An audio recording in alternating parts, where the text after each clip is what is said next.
Hey there, I'm Sheila, a 76-year-old woman with a story to tell.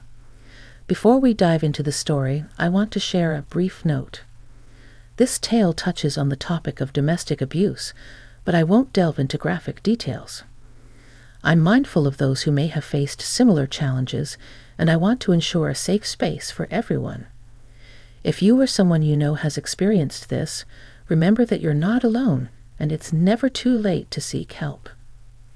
Once upon a time, I was a lawyer fighting for justice in courtrooms, but life took a turn, and I retired at 55. I had always been a career woman, but after my retirement, things did not seem as bad because of my wonderful husband. I got really lonely after my husband passed away when I was 70. Now let me introduce you to Tara, my amazing and resilient granddaughter, the muse of this post today. Her dad passed away when she was 17, and her mom, my daughter, went through a tough time. On Tara's 18th birthday, my daughter left her a note that said, "I have found someone else. I will not be coming back for you." And that's when Tara and I became inseparable. I took her on my roof and helped her deal with grief. I'd also stepped up to her through college, paying for her tuition, and being there when she needed support. Tara is a smart cookie, especially in engineering. She landed her first job, and I was the first person she shared the news with. When she got married to her husband, Ellie, she asked me and her grandpa to walk her down the aisle. And this post is about how this old lady, that is me, turned out to be unexpectedly useful in Tara's life at the age of 76. It all started 8 months back when Tara called me to tell me some special news. "Hey, Grandma, how are you?" "Oh, it's so good to hear from you, honey. I'm doing well. How are you and Ellie? How's your work?" "Going great, Grandma. Actually, Ellie and I were thinking of coming over to your house tonight. Of course, I will make my special peanut pie that you love." "Good. And Grandma, maybe clear away all your wine bottles." "What do you mean? Why should I do that?" "Well, Grandma, you are 76. You get the idea." "Oh my God, are you saying that?" "Yes, Grandma. I'm pregnant. You are going to be a great-grandma to a baby boy or girl very soon. Oh, Tara, that is incredible news. I can't believe it. When did you find out?" "Just recently. Ellie and I are over the moon. This is the best news, sweetheart. I can't wait to see you and Ellie tonight. We will celebrate this wonderful surprise together." The evening with Tara and Ellie was just perfect. We ate, laughed, and felt the love. Even Ellie, who always seemed a bit distant, opened up a bit. He was family, after all. After they left, I could not help but feel excited about having a little one in the family soon. So I decided to send Tara some stuff to help her out during her pregnancy. I sent over homemade pies because, good food makes everything better. I also made sure that she got healthy snacks like fruits and nuts to keep her strong. And of course, I sent some cozy blankets and tiny baby clothes. Just a little something to show that we are all in this together. I wrote little notes with each package, telling her how much I loved her and how excited I was about the baby. When Tara completed her first trimester, I decided to invite her and Ellie for dinner because it had been a long while since I had not seen her. The table was set, and the aroma of a home-cooked meal filled the air. A short while later, an Uber pulled up in front of my house, and I rushed to open the door, my heart fluttering with joy. To my surprise, Tara stepped out alone. "Tara, where is Ellie? You came alone." "Well, how about we go in, and I'll tell you, Grandma." We both stepped inside the living room, and Tara took a seat. "Oh, it smells delicious here. It must be the peanut butter brownies. Oh, look, your bump has started to show. You look so beautiful and graceful, my darling." "Thanks, Grandma. So what happened to Ellie?" "Well, there's a lot I need to tell you, Grandma. Firstly, I quit my job." "Wow, that was a decision I never saw coming. I wanted this pregnancy to be a time to enjoy, and I don't want to be focused on only that. And then, when I thought about it, I would not be going back to work for a long time after the baby arrived, so getting off work for a while seemed like the right option. Yeah, you made the right decision. Motherhood is a beautiful thing full of joys you don't want to miss out on. It's just that Ellie and I had a little fight about it. I was helping my mother-in-law, Tanya, pay her mortgage with my paycheck every month, and I told him I would not be able to do it anymore, really. And he got mad at you for that. You know, it's not fair. You were kind enough to help his mom in the first place. Now, Grandma, relax, relax. We have little fights like this all the time, trust me. He can be a bit of a mama's boy sometimes, but we always make up. Are you sure you're going to be fine? Of course, Grandma. He loves me. I bet he's going to come home from work tomorrow with my favorite chocolates, begging for my forgiveness. Well, I hope so. But make sure he knows it's not right to be upset with you during this special time, sweetheart. Remember, a relationship is about understanding and compromise. I know, Grandma. I will talk to him about it. It's not that deep, I promise. But enough about that. Let's enjoy this delicious meal you made. Tara entered her 4th and 5th months of pregnancy, and things started to change. We earlier used to have lengthy phone conversations almost every week, sharing the details of our lives. However, for some reason, those calls turned into texts. Tara reassured me once in a while through messages, letting me know she was fine. She also stopped inviting me over on weekends like she used to. I tried not to worry too much, thinking it might be because of pregnancy hormones and changes. One day while getting my meds refilled at the hospital, I bumped into Tara. She looked very tired. Her face seemed pale. Oh my God, Tara. What are you doing here? Oh, hey, Grandma. I had a doctor's checkup. What about you? I was just getting refills. By the way, why are you alone? Doesn't Ellie come to these regular checkups with you? No, not today. It's an exception. He had work. But today is Sunday. I mean, he was called in at work. Grandma, have you been eating properly, though? I sent you a new hamper with those healthy seeds, including flax seeds, but you look so pale. Your face is sucked in. Grandma, I didn't sleep last night.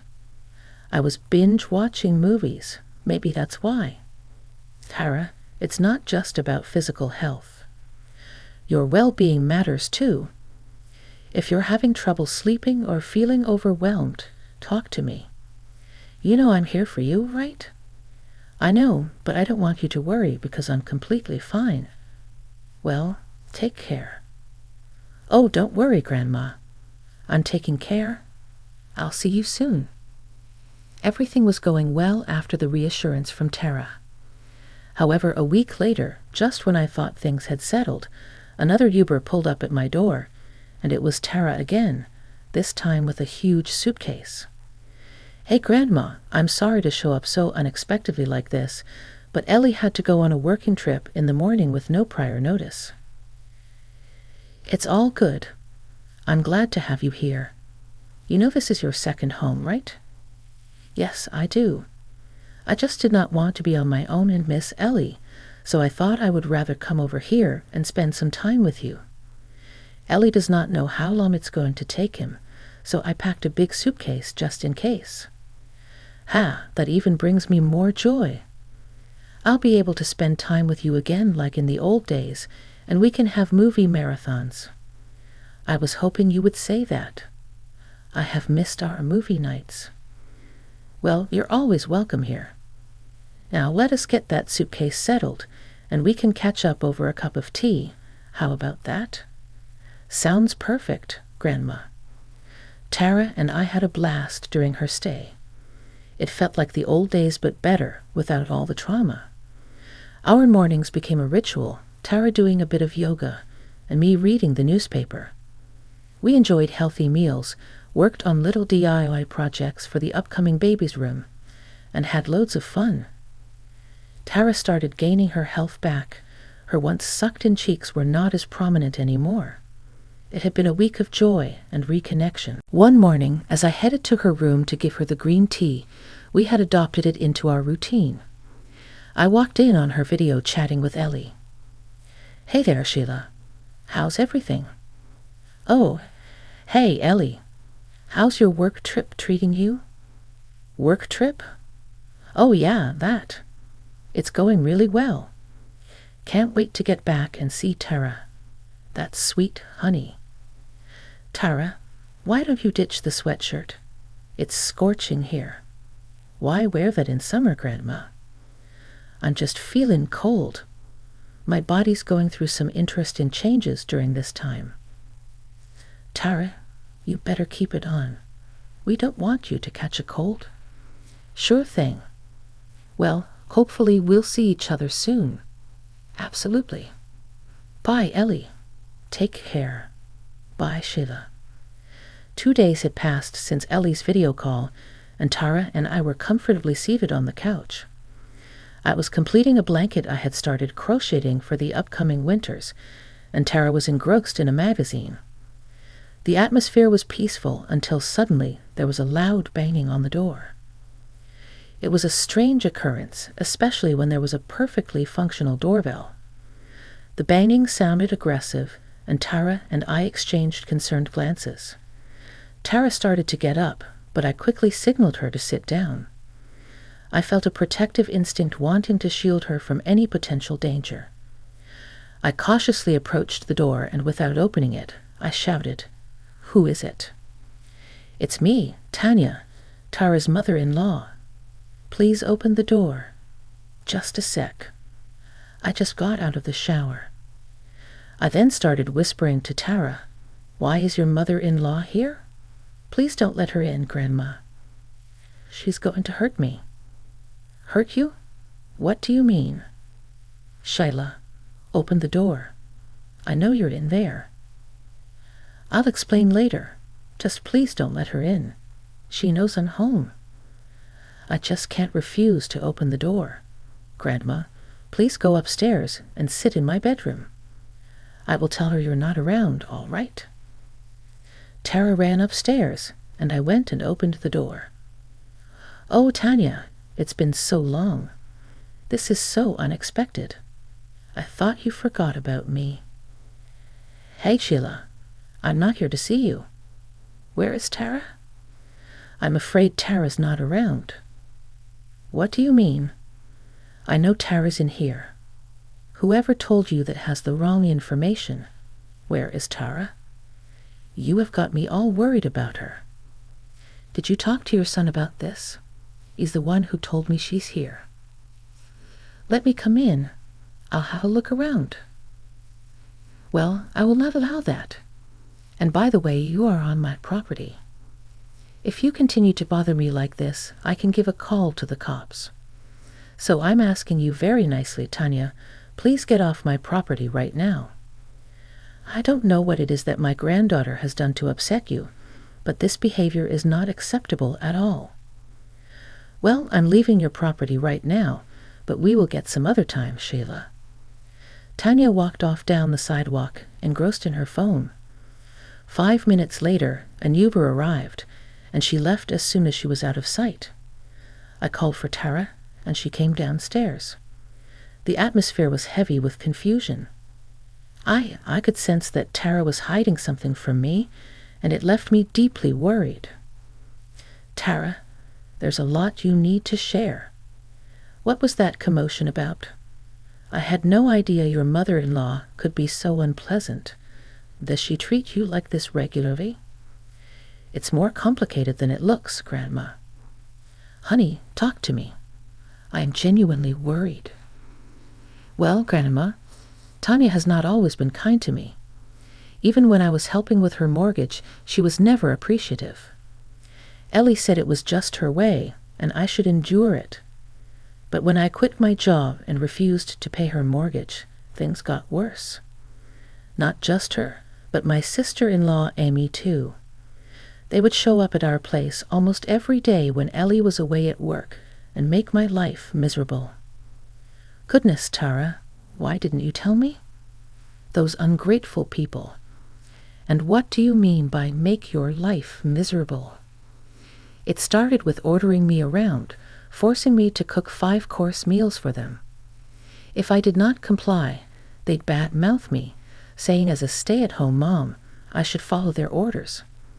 But it escalated into abuse, both emotionally and physically.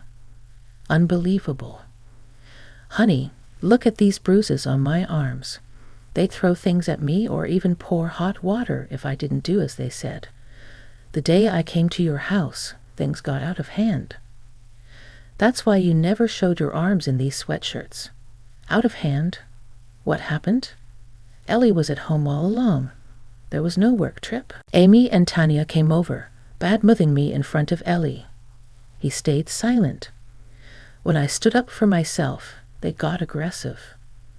Tanya pushed me, and I ended up on the floor. I had to see a doctor before coming here to make sure everything was okay. Tara, I can't believe you went through all of this alone. Why keep it from me? I was scared, Grandma. Scared of what they might do if they found out I sought help. Tara, you're not alone anymore.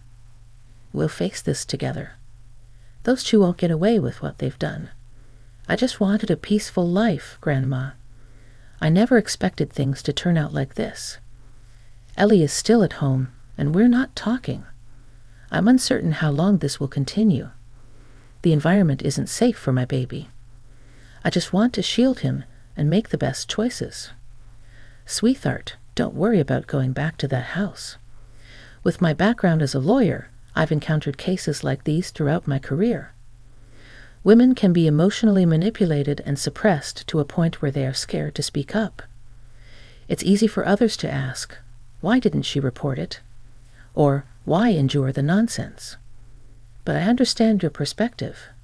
You and your little one deserve a safer and better life. I had a plan in mind to bring justice to Tara. We needed some sort of proof. I asked Tara to invite Ellie along with his mom to my house the next day. I wanted to create a situation where we could uncover the truth and gather evidence against the abuse Tara had been enduring. Tara, we need a plan to bring justice, and for that, we need proof. Tomorrow, invite Ellie and his mom to my house. But why would they willingly come here? Well, we need to give them some sort of bait. Tell them you asked me for money, and you're willing to give it to them. Convey that you want the abuse to stop. Make it seem like you want to return home and beg them to go easy on you. In return, you will hand over some money. Grandma, I'm not sure if they're going to buy it. Trust me, Tara. I've dealt with people like these for most of my life. Some people are really greedy, and they'll go to any extent for money. Okay, sure. I'll give them a call, and let's see what happens. When Tara called them, the plan went smoothly. She spoke to Ellie, expressing her desire to return home, and suggested they come to pick her up from my house the next day when I wouldn't be home. She explained that she wanted to give them some money, and surprisingly, they easily accepted the proposition. It seemed like they took the bait without questioning the motive, setting the stage for our plan to unfold. I was genuinely concerned about Tara. For all these months, she had been enduring so much, and I didn't know. I couldn't help her. That night, she slept next to me, a hint of fear in her eyes. It struck me how much trauma she must have experienced to be scared of her mother-in-law who just appeared at the door. But one thing was clear in my mind. I would make them suffer. I had always been fiercely protective of Tara ever since my daughter left her. It was baffling how much I resented my own daughter for her selfish actions towards my granddaughter. The next day arrived. Tara had invited them over to my place at 3:00. The plan was set. I would hide in the upstairs bedroom with my neighbor, Dash, a 24-year-old young man who had always been very helpful to me. Tara's in-laws were dangerous, potentially capable of anything. I wanted to be prepared just in case. We had set up a spy camera that Dash bought us in the living room. I had briefed Tara on what to say to bring out the worst in them, hoping they would indirectly confess to all their crimes. Dash came over to my house, set up the camera, and we stationed ourselves upstairs. From our vantage point, we could overhear everything from downstairs. The camera was in place, and the doorbell rang at 3 sharp. "Ellie, Tanya, you're here." "Yes, we are. I'm here to collect the money you should have paid me months ago." "Look, Tanya, I've tried to mediate for a long time, and in return you just fled the house to live with this old hack. You lied to her that I was on a business trip. I want you to hand over the money you got from Mom, and we can all go back home peacefully." "I hope Sheila isn't home." "Is she? That woman has a sharp tongue." "Well, she isn't." "Okay, then let's get this over with. The thing is, I don't have the money. I lied to you."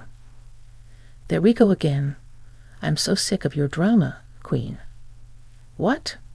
Are you kidding me? What are we here for then?" "I called you here because I wanted to make peace and go back home. I'm sorry, Tanya. I quit my job, but I needed some time for myself and my little one. I don't want to be a bother to my grandma anymore. Tanya, when you threw things at me, all I wondered was, how could you do that to another woman, especially your own daughter-in-law? And Ellie, you didn't even step up for me. And it all happened while I had your baby in my womb." "Tara, I'm going to be honest with you.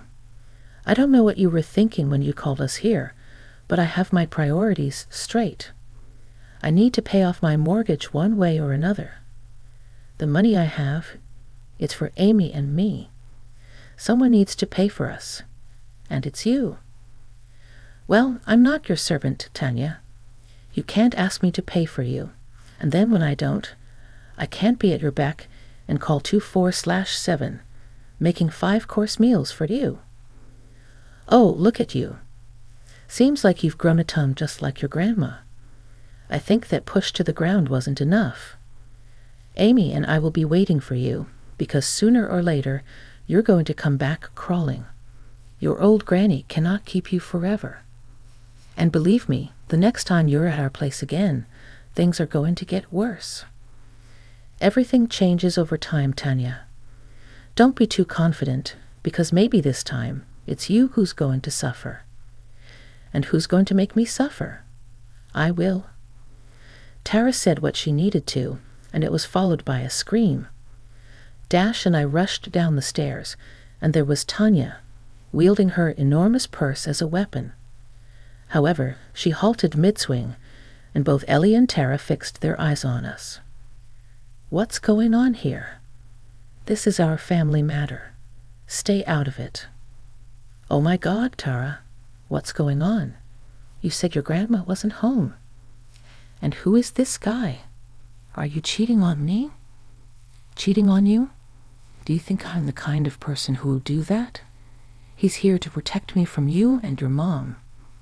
You guys are unpredictable and have anger issues. Your jig is up, Ellie. Tara doesn't want to stay with you anymore. She's filing for divorce. This has to be a joke. And what, are you going to move in here with your granny?" "Damn right I am. Not just that, your whole family will pay for your crimes, and I will make sure of it. Mom, I think we should leave. The game is on. No one is going to believe you." "We'll see about that." After that wild day, one of my lawyer friends I've nurtured since their early days joined forces to help Tara. We went to court armed with strong evidence. Ellie's mom and sister ended up behind bars, facing the consequences of their actions. Tara bravely initiated divorce proceedings, cutting ties with the toxicity. Ellie didn't escape either. He spent a month in jail. We are determined to ensure he has no visitation rights for the baby on the way. Tara found refuge in my home, creating a sense of the old days when we leaned on each other. Yet, I want more for Tara. I hope she rediscovers love, a bright spot amid the challenges. Life isn't just tough. There's kindness and love waiting. Now, we eagerly await Tara's due date, just 6 days away. The baby's gender is still a surprise, adding excitement to the anticipation. In a few days, a new chapter begins, bringing with it the joy of a sweet surprise.